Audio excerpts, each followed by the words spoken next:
Hi friends, good morning. ನಾನು ನಿಮ್ಮ ಉದಯ ಸಾಮ್ರಾಟ್. ನಾನು ಇವತ್ತು ಬೆಳಗ್ಗೆ ಎದ್ದು ಮಾರ್ಕೆಟ್ಗೆ ಬಂದ್ವಿ.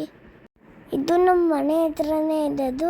ತರಕಾರಿ ಎಲ್ಲ ತಗೊಂಡು ನಾನು ನನ್ನ ಫ್ರೆಂಡ್ಸ್ ಜೊತೆ ಆಟ ಆಡ್ತಿದ್ದೀನಿ. ಸ್ವಲ್ಪ ವಾಕ್ ಮಾಡಿ ಸೆಟರ್ ಆಡ್ಕೊಂಡು ಮನೆ ಕಡೆಗೆ ಹೋದ್ವಿ. ಇಷ್ಟು ಹಾಲು ಕುಡಿದು ಸ್ವಿಮ್ಮಿಂಗ್ ರೆಡಿಯಾಗಿ ಅಮ್ಮಂಗೊಂದು ಬಾಯ್ ಹೇಳ್ಬಿಟ್ಟು ಹೊಳ್ತಾ ಇದ್ದೀನಿ. ಮತ್ತೆ ಸ್ವಿಮ್ಮಿಂಗ್ ಪೂಲ್ ಮುಗಿಸ್ಕೊಬಂದು ಪಕ್ಷಿ ಗೂಡು ಕಟ್ಟಿದ್ದು ನೋಡ್ತಾ ಇದ್ದೀನಿ. ಅದನ್ನ ಸ್ವಲ್ಪ ಮಾತಾಡಿಸ್ಬಿಟ್ಟು, ಅದೇನು ನನಗೆ ಮಾತಾಡ್ಸಿದ್ರೆ ಖುಷಿ. ಅಮ್ಮ ನಾವು ಮುಟ್ಟಿದ್ರೆ ಅಷ್ಟೇ ಸುಮ್ಮನಿರುತ್ತೆ. ಆ ಜಡೆನ್ ಮೊಟ್ಟೆ ಇಟ್ಟಿದ್ದು ಒಂದು ಮಾತ್ರ ಹುಟ್ಟಿದೆ. ಮಾರನೇ ದಿನ ಬೆಳಗ್ಗೆ 4 ಗಂಟೆಗೆ ಎದ್ದು ನೋಡಿದಾಗ ಗೂಡಿತ್ತು. 4:15 ಬಂದು ನೋಡಿದಾಗ ಗೂಡೇ ಇರಲಿಲ್ಲ. ಪಾಪ ಏನ್ ಬಂದು ತಗೊಂಡೋಯ್ತು ಏನು ಗೊತ್ತಿಲ್ಲ.